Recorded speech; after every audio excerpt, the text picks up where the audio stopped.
والسلام على حبيبه المصطفى وعلى آله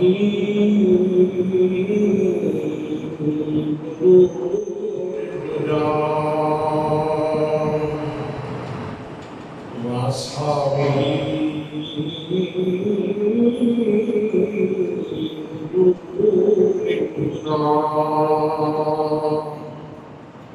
أما بعد فأعوذ بالله من الشيطان الرجيم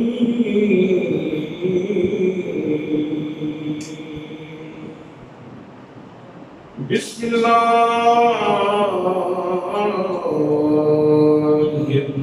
الرحمن الرحيم يا أيها النبي حسبك الله ومن اتبعك من المؤمنين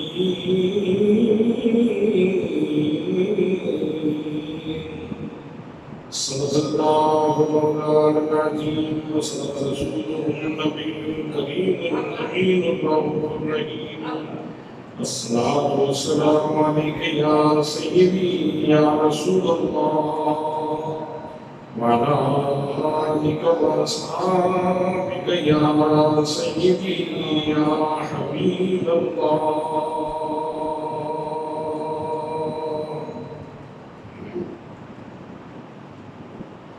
بہت زیادہ عزت و تعظیم و تکریم کے دارے میرے پیارے نبی صلی اللہ علیہ وآلہ وسلم کے پیارے غلاموں، ماہ الحج کی آخری تاریخیں ہیں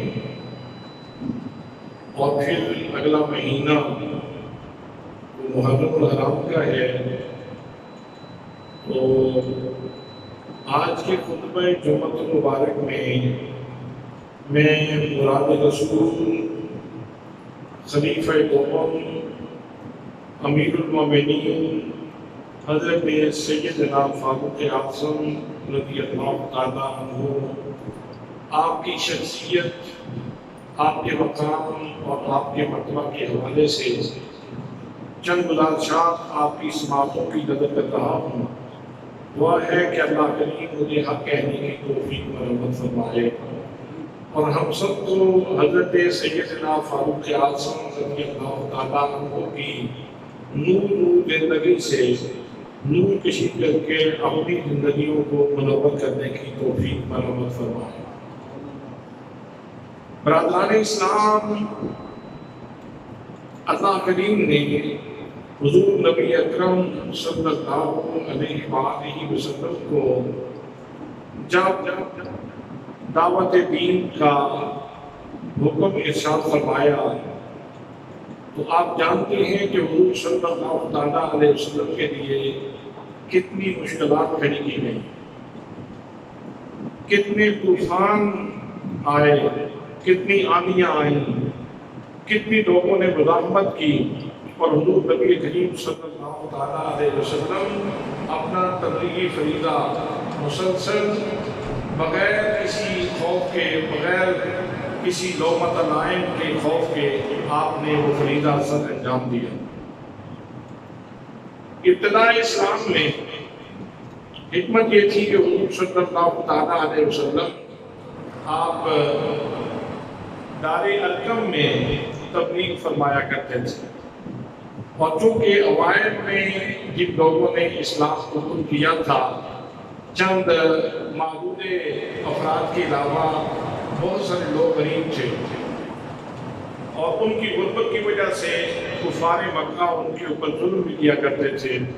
سو اس لحاظ سے حضور صلی اللہ تعالیٰ علیہ وسلم نے اپنی تبلیغی سرگرمیاں مخفی رکھی اور پھر وہ وقت آن پہنچا کہ جب حضور صلی اللہ تعالیٰ علیہ وسلم نے اسی اللہ کے گھر میں کھڑے ہو کر جمعرات کا دن تھا جب آپ نے دعا فرمائی تھی اللہم اعز الاسلام بعمر بن الخطاب خاصتاً، یا اللہ میں خصوصی طور پر تیری بارگاہ میں یہ عرض خدا ہوں کہ مالک حضرت عمر فاروق رضی اللہ تعالیٰ عنہ ان کے اسلام سے اسلام کو عزت نصیب فرما، ان کے ایمان سے اسلام کو عزت نصیب فرما.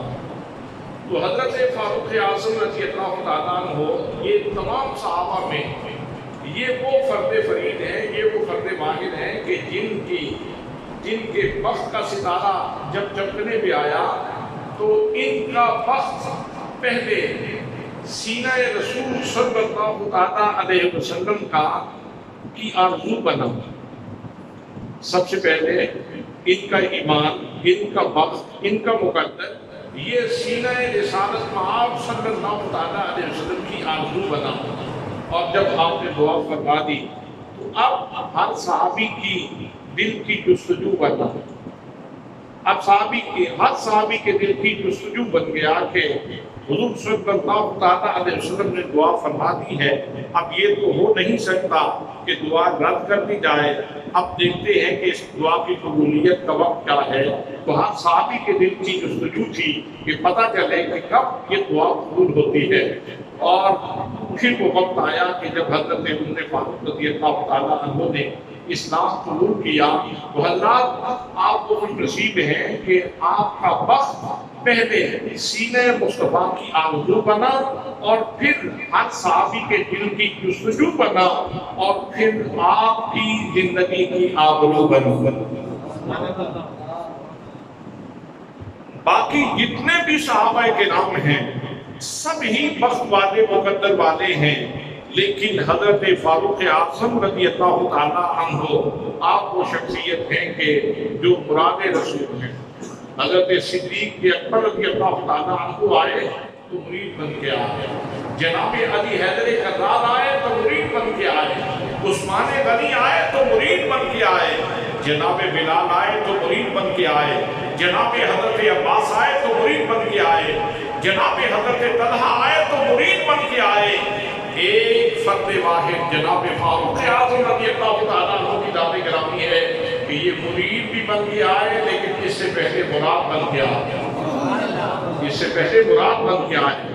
حضور صلی اللہ تعالیٰ علیہ وسلم نے جو دعا فرمائی تھی اس کی قبولیت کا وقت آیا. دارالندوہ میں میٹنگ ہو رہی تھی. قریش مکہ چاہتے یہ تھے کہ یہ جو نیا آدمی کھڑا ہو گیا ہے اور اس نے ہمارے بتوں کو برا بھلا کہنا شروع کر دیا ہے، اس کی زندگی کا چراغ گل کر دیا جائے، یہ چراغ نور بجھا دیا جائے، اس شخصیت کو قتل کر دیا جائے. یہ منصوبہ بن رہا تھا. اب باتیں ہو رہی تھیں. جناب فاروق اعظم، جناب حضرت عمر بھی اس وقت اس میٹنگ کے اندر موجود تھے تو جوش سے اٹھے اور فرمانے لگے کہ لگتا ہے آپ لوگوں سے یہ فریضہ سر انجام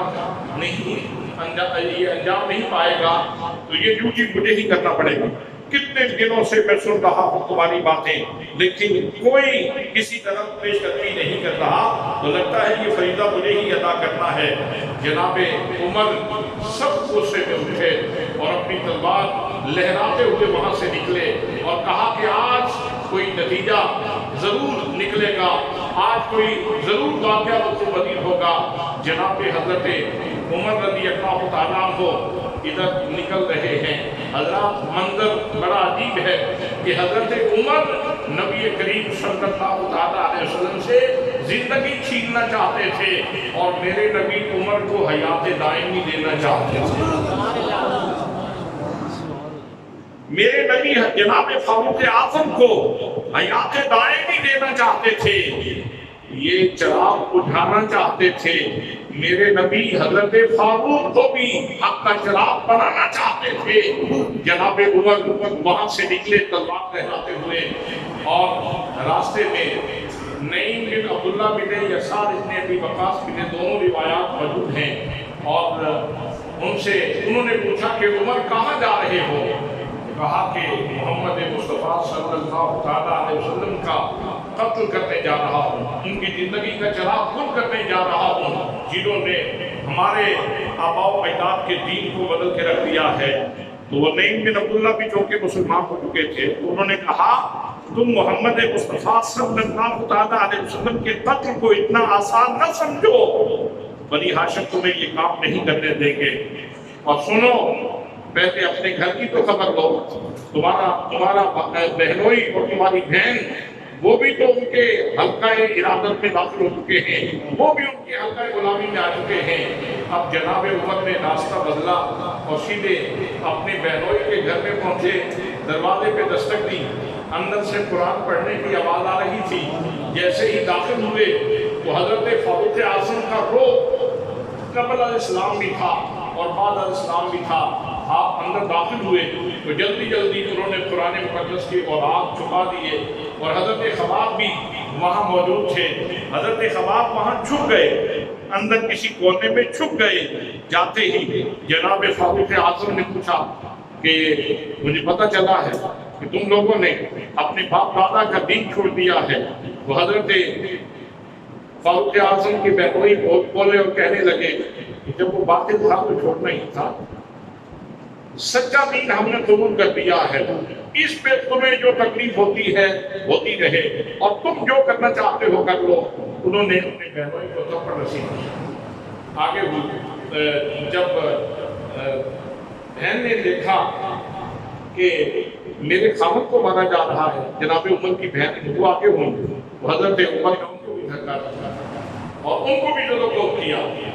تو پھر جناب فاروق کہنے لگے، عمر کہنے لگے کہ بہن وہ وقت بھی تھا کہ جب تم مجھ سے بہت زیادہ ڈرتی تھی، آج تو اتنی جری ہو گئی ہے کہ آج تو میرے سامنے باتیں کرتی ہے اور میرے سامنے کھڑے ہونے کے لیے تو تیار ہے۔ تو جناب فاروق اعظم رضی اللہ تعالیٰ عنہ کی بہن نے فاطمہ نے جواب دیا کہ ہم محمد مصطفیٰ صلی اللہ تعالیٰ علیہ وسلم کے غلام بن چکے ہیں، اور جو محمد مصطفیٰ کا سچا غلام ہوتا ہے وہ دنیا کی کسی طاقت سے نہیں ڈرا کرتا، وہ اگر ڈرتا ہے تو خدا بندے قدوس سے ڈرتا ہے۔ جب جناب عمر نے یہ کیفیت دیکھی کہ اتنی جرأت پیدا ہو گئی ان کے اندر، اچھا دکھاؤ تو کیا پڑھ رہے تھے آپ؟ میں جب اندر داخل ہوا تو آپ کچھ پڑھ رہے تھے، آواز آ رہی تھی، وہ دکھاؤ تم کیا پڑھ رہے تھے؟ کہا کہ تمہارا جسم ناپاک ہے، پہلے ہاتھ دھو کے آؤ، منہ دھو کے آؤ، پھر تمہارے ساتھ یہ کام کیا جائے گا۔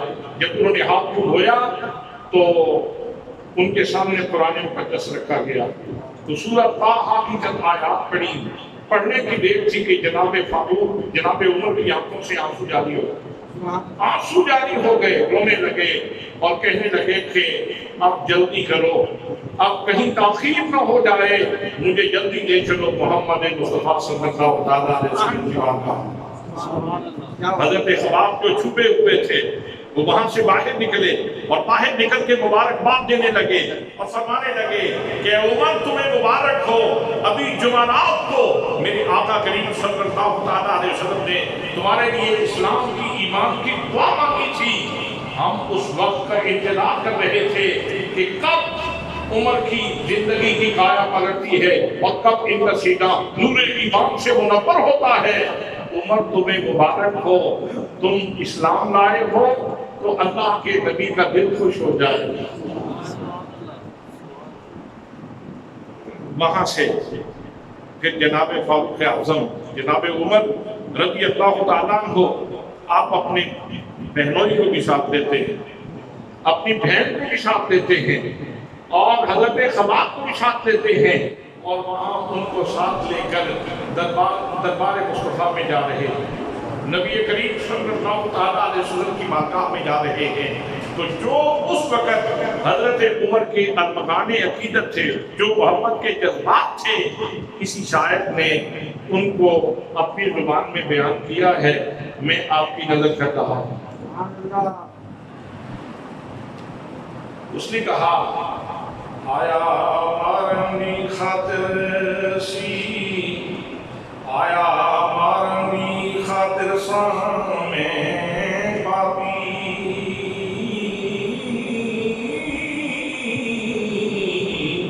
مینوں مار دے لے چلو، جتھوں چورے نے تسانے گل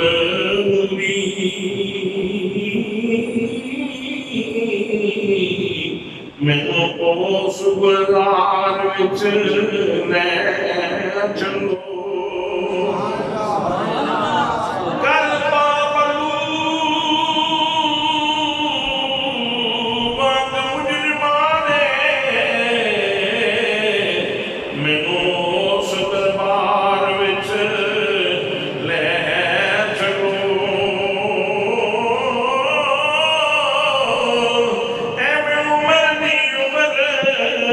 برباد ہو سی جتھے عمر سوار دے لے چلو، اے عمر دی عمر برباد ہو سی جتھے عمر سوار دے لے۔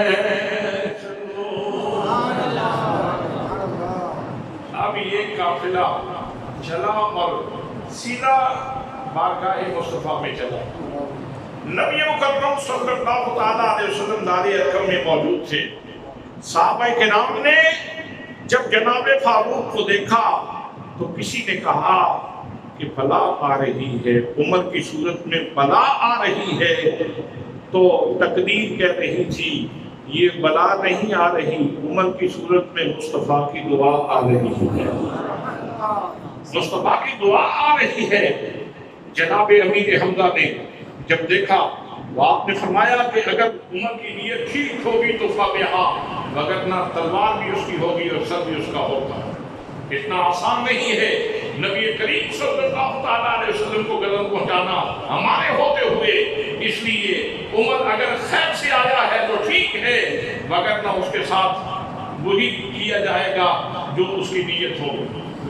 جناب حضرت فاروق اعظم رضی اللہ تعالیٰ عنہ جب حضور صلی اللہ علیہ وسلم کی خدمت میں پہنچے تو طبیعت میں اداس ہے اور روح جو ہے وہ بے چین ہے، اور بارگاہ مصطفیٰ صلی اللہ علیہ وسلم سے سوغات ایمان حاصل کرنے کے لیے مضطرب ہے۔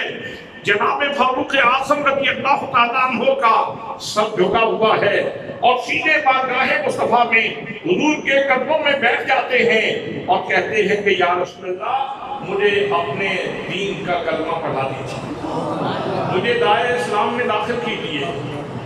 جناب فاروق اعظم رضی اللہ تعالیٰ عنہ نے اسلام قبول کیا۔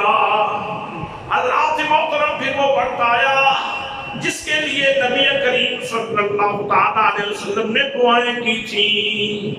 نبی کریم صلی اللہ علیہ وسلم نے دعا کی تھی اللہم اعز الاسلام بعمر بن الخطاب خاصہ، یا اللہ عمر بن خطاب کے اسلام کے ساتھ، ایمان کے ساتھ اسلام کو عزت نصیب فرما دے۔ حضرات جب جناب فاروق اعظم رضی اللہ تعالیٰ عنہ دار ارقم میں کلمہ پڑھ رہے تھے تو سب سے پہلے جس ہستی نے نعرہ بلند کیا وہ نبیوں کے امام کی ذات تھی۔ نبی کریم صلی اللہ علیہ وسلم نے جب فاروق اعظم کی زبان سے کلمہ سنا تو سب سے پہلے نعرہ اللہ اکبر کا نعرہ محمد مصطفیٰ نے لگایا، اور پھر آپ کی زبان سے یہ نعرہ سن کے صحابہ کرام نے نعرہ بلند کیا اللہ اکبر۔ تو جناب حضرت فاروق اعظم رضی اللہ تعالیٰ عنہ کا اسلام لانا، جس ہنگام اور جس لمحے میں آپ نے اسلام قبول کیا، گویا وہ اللہ کی کبریائی کے بیان کا لمحہ تھا، اللہ کی کبریائی کے بیان کا لمحہ تھا کہ اللہ کریم کے پیارے محبوب صلی اللہ تعالیٰ علیہ وسلم بھی اللہ اکبر کے نعرے لگا رہے تھے اور صحابہ کرام بھی اللہ اکبر کے نعرے لگا رہے تھے۔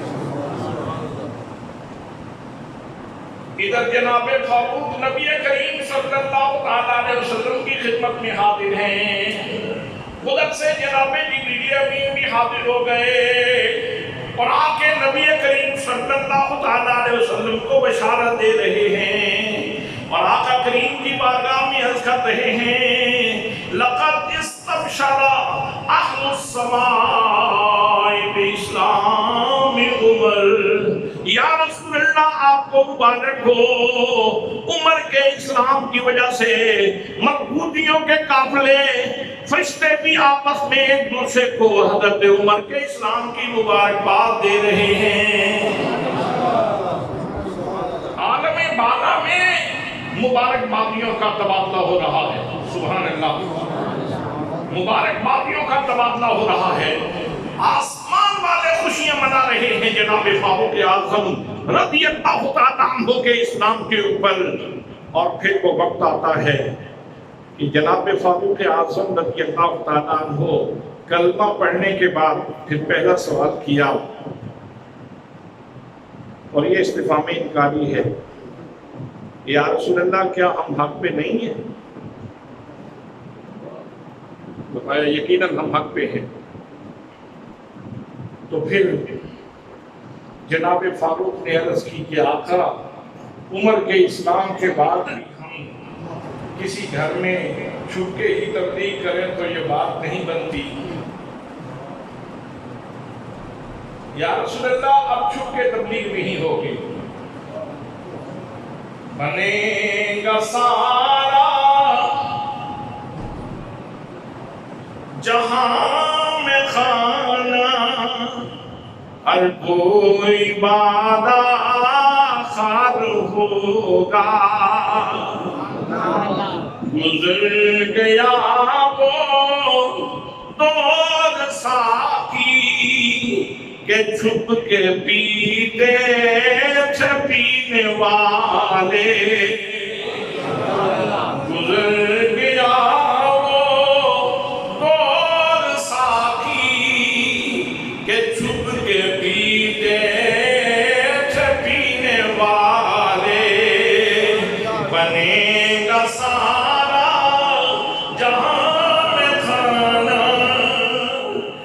کوئی وعدہ خار ہوگا، بنے گا سارا۔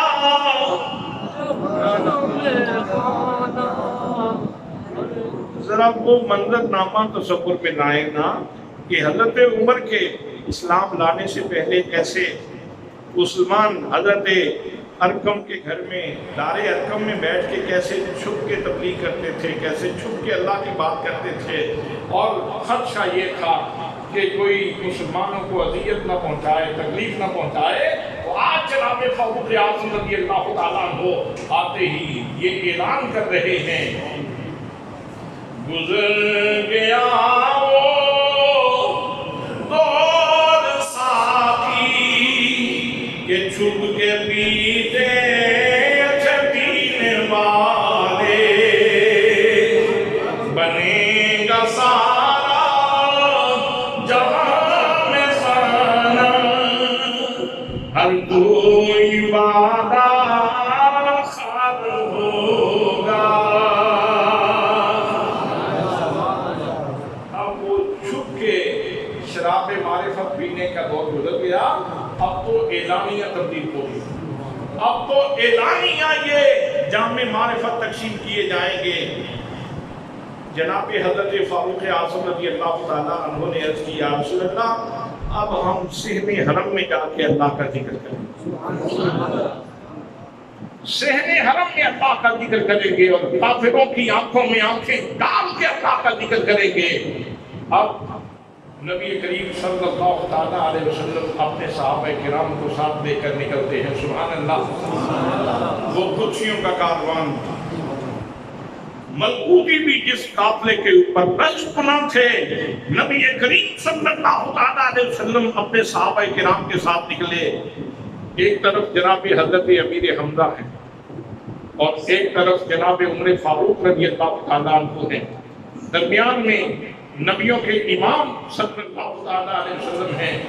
اور ایک روایت میں ہے کہ حضرت علی کے مرتضیٰ آگے آگے تلوار لٹکا کے چل رہے ہیں.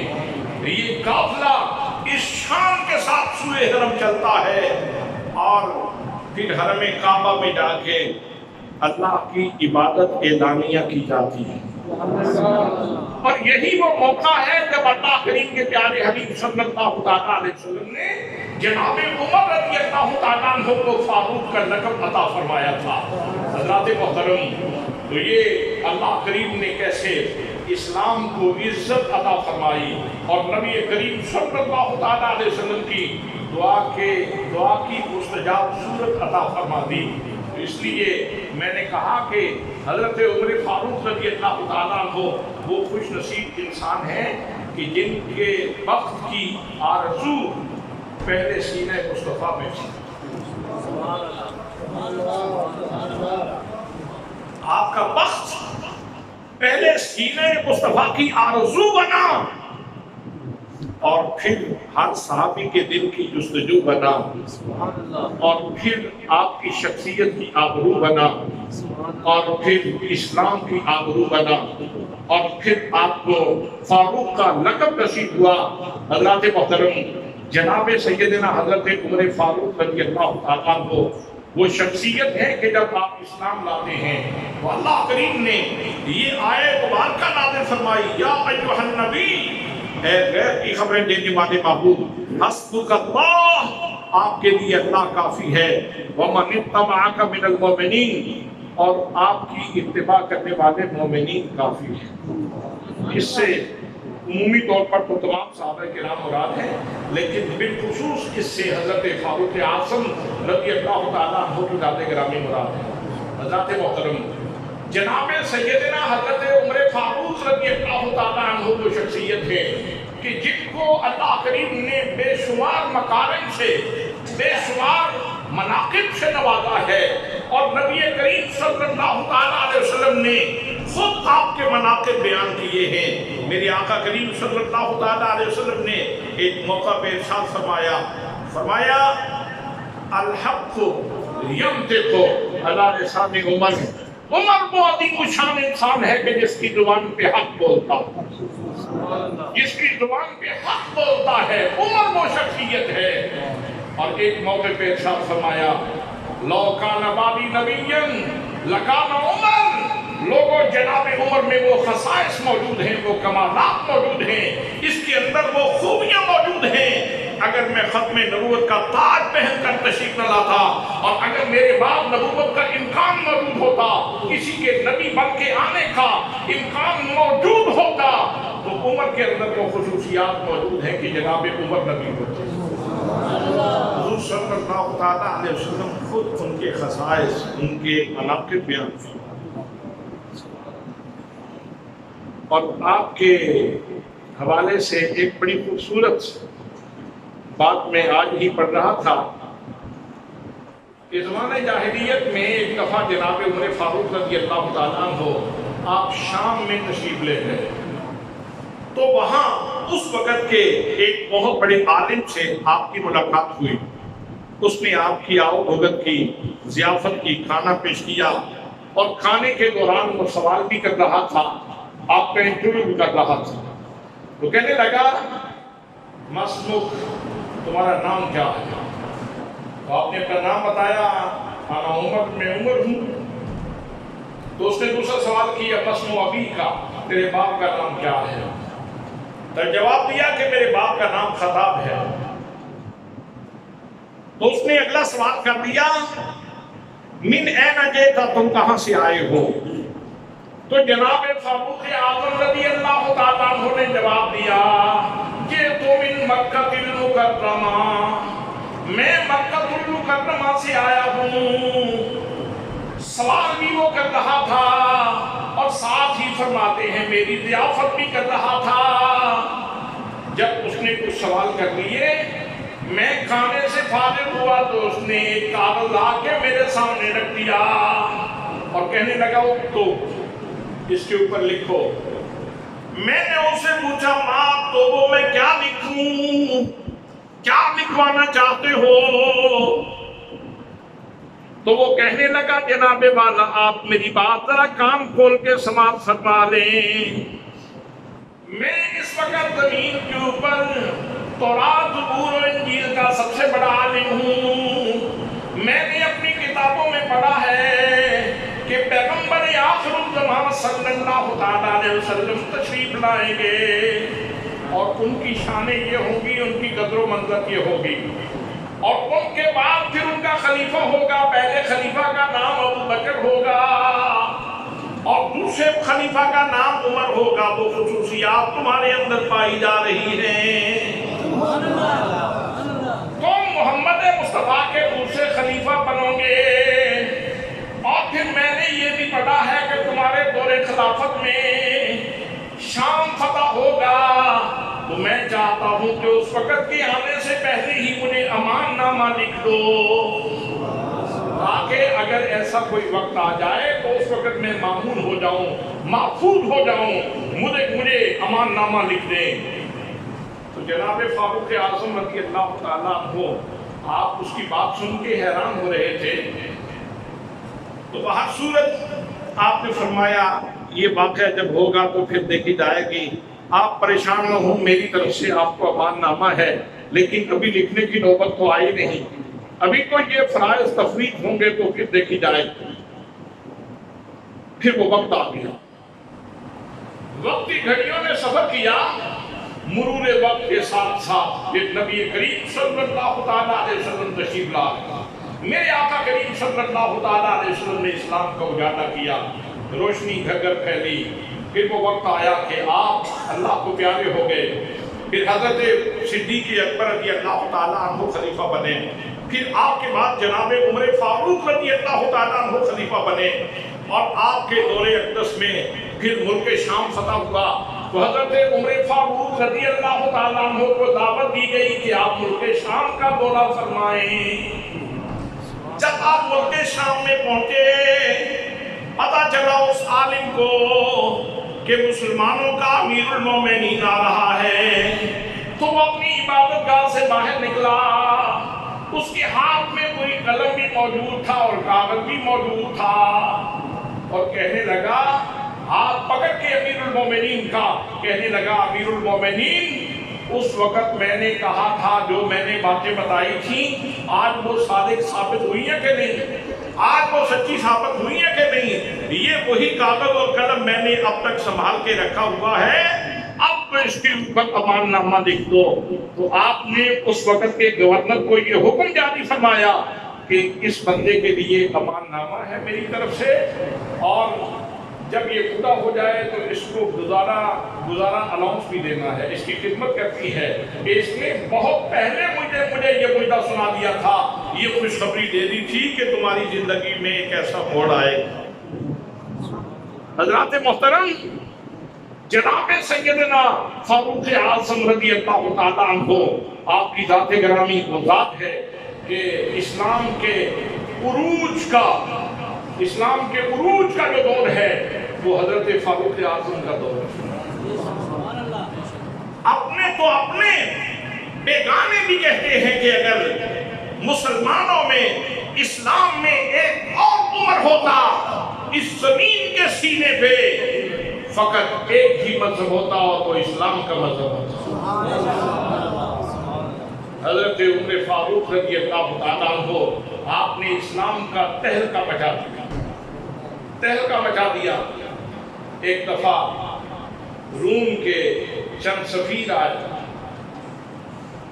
بادشاہ کا پیغام لے کر کے آئے، اور جناب فاروق اعظم رضی اللہ تعالیٰ عنہ کی تلاش میں تھے۔ کسی سے پوچھا کہ عمر کہاں ہے، تمہارا بادشاہ کہاں ہے؟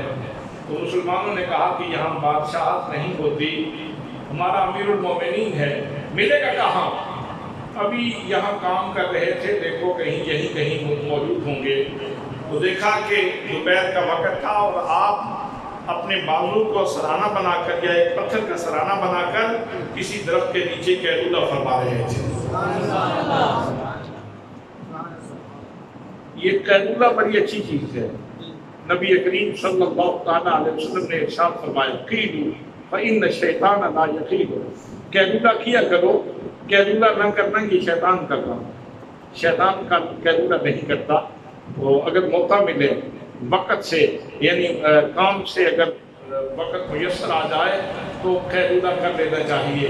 تو حضرت عمر فاروق رضی اللہ تعالیٰ عنہ آپ قیلولہ فرما رہے تھے، تو جب سفیر نے دیکھا اس نے کہا مسلمانوں کے اس امیر المومنین کی زندگی کا چناؤ دور کرنا کتنا آسان ہے، یہ کیسے سویا ہوا ہے۔ جب قریب گئے تو جناب فاروق نے ان کے قدموں کی آہٹ محسوس کی تو آنکھیں کھولی۔ جیسے ہی فاروق کی نظر اس سفیر کے اوپر پڑی تو وہ لفظ پر اندام ہو گیا۔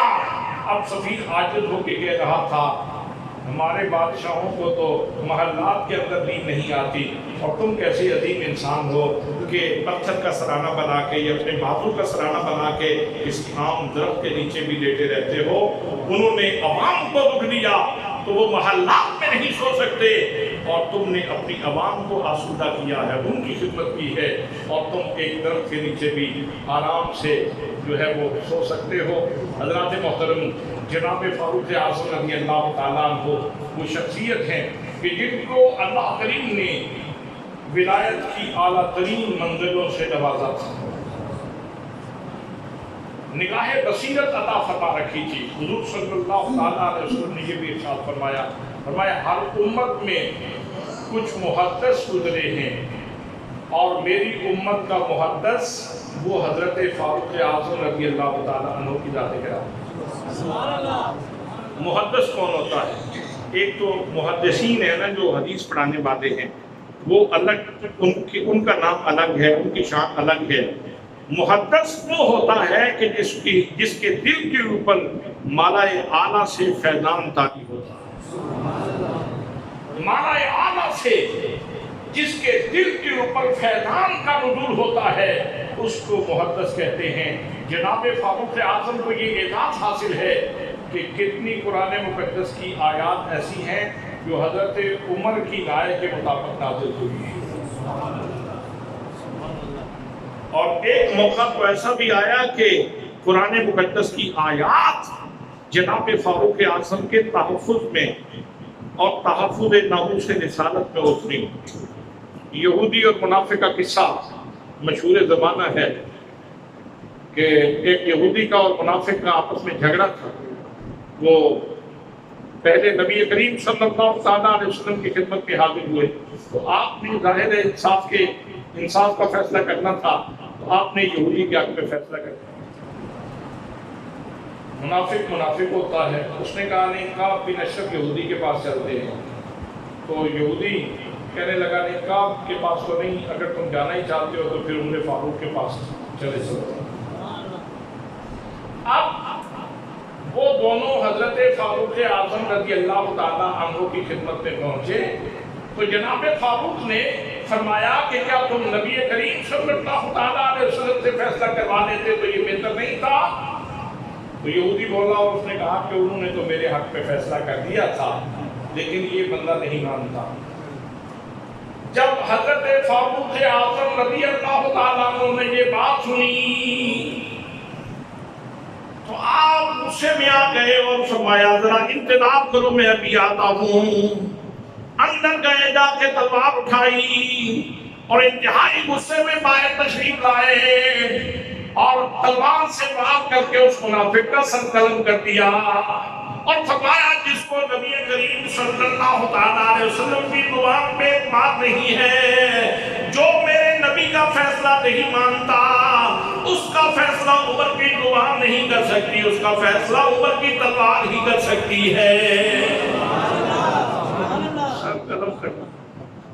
اب منافقین نے شور کرنا شروع کر دیا، مسلمان کو مار دیا ہے، کلمہ گو کو مار دیا ہے، کلمہ گو کو مار دیا ہے۔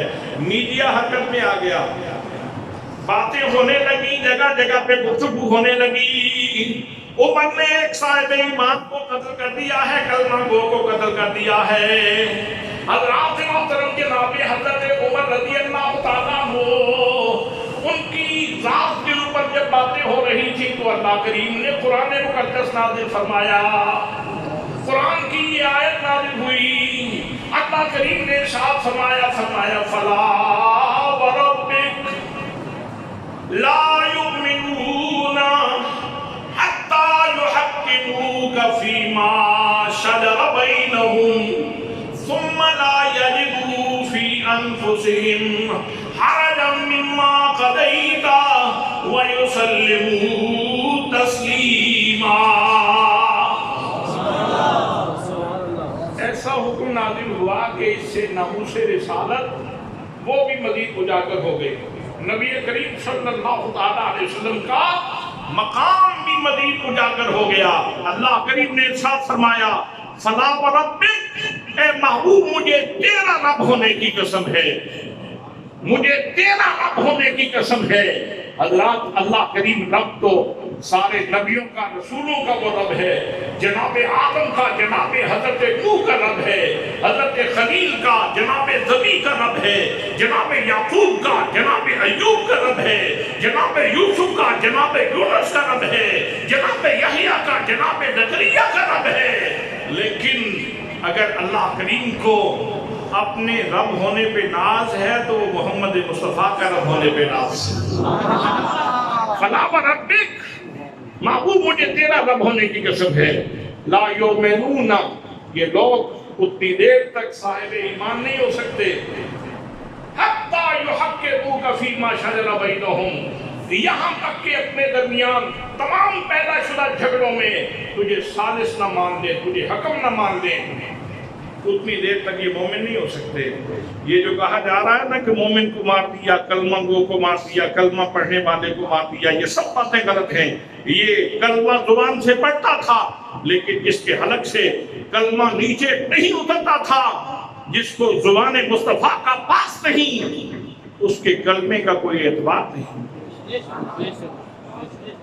لا یؤمنون حتی یحکموک فیما شجر بینہم ثم لا یجدوا فی انفسہم حرجا، اور جب میرا نبی فیصلہ فرما دے تو اپنے دل میں ذرا تنگی محسوس نہ کرے۔ یہ ہے صاحبان ایمان لوگوں کا خاصہ، کہ دل میں ذرا تنگی محسوس نہ کریں، حضور کا فیصلہ بصر و چشم قبول کریں، تب صاحب ایمان ہے۔ اور اگر دل میں تنگی محسوس کریں فیصلہ مصطفیٰ کے اوپر، پھر بھی ایمان کامل نہیں ہے۔ ثم لا یجدوا فی انفسہم حرجا مما قضیت، محبوب جو تم فیصلہ فرما دو اس بارے میں اپنے دل میں ذرا تنگی محسوس نہ کریں۔ پھر آگے فرمایا وَيُسَلِّمُوا تَسْلِيمًا، اور ماننے کا حق ادا کریں تو تب کامل الایمان ہو سکتے ہیں۔ تسلیم کریں اور ایسے تسلیم کریں کہ تسلیم کرنے کا حق ادا کریں تو پھر ان کو ایمان کی گارنٹی اور ایمان کا سرٹیفکیٹ جاری کیا جا سکتا ہے۔ مگر نہ کوئی کلمہ پڑھتا رہے تو وہ ضیاء فی ثیابی، لب پہ کلمہ دل میں گستاخی، اس کے کلمہ کا کوئی اعتبار نہیں ہے، اس کے کلمہ کا کوئی اعتبار نہیں ہے۔ اب اس سے ایک تو حضرت عمر فاروق رضی اللہ تعالیٰ عنہ آپ کے فیصلے کو تقویت ملی کہ جو فیصلہ جناب فاروق نے کیا تھا اللہ نے اس کی تصدیق فرما دی، تائید فرما دی، اور ساتھ ہی اپنے نبی کی عزت کا جھنڈا اور بلند فرما دیا، اپنے نبی کی عزت کا جھنڈا اور بھی زیادہ بلند کر دیا۔ حضرات محترم جناب سیدنا فاروق اعظم رضی اللہ تعالیٰ عنہ وہ شخصیت ہیں کہ جو مراد رسول ہے۔